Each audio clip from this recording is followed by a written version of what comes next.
गणित प्लसवर तुमचं स्वागत आहे. मीटरचे सेंटीमीटर किंवा किलोचे ग्रॅम करताना नेमकं गुणायचं की भागायचं यात तुम्हीही कन्फ्यूज होताय. त्यासाठी दशमान पद्धतीची ही शिडी कायम लक्षात ठेवा. सर्वांवर किलो, हेक्टो, डेका, मध्ये मीटर आणि खाली डेसी, सेंटी, मिली. याचं लॉजिक एकदम सोपं आहे.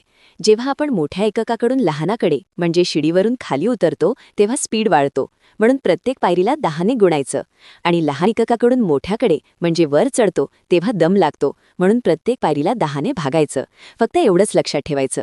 समजा 1 मीटरचे सेंटीमीटर करायचेत. 2 पायऱ्या खाली म्हणजे 2 वेळा 10ने 100ने गुणायचं. उत्तर 100 सेंटीमीटर. आणि आता खरी जादू बघा. हीच सेम शिडी वजन आणि पाण्यासाठी पण चालते. मधल्या मीटरच्या जागी फक्त ग्रॅम किंवा लिटर ठेवा. किलोग्रॅम असो वा मिलीलिटर, नियम अजिबात बदलत नाही. नियम पक्का करा. मीटर असो, ग्रॅम असो वा लिटर, खाली उतरताना गुणाकार आणि वर चढताना भागाकार. गणितातल्या अशाच स्मार्ट ट्रिक्ससाठी गणित प्लसला आत्ताच फॉलो करा.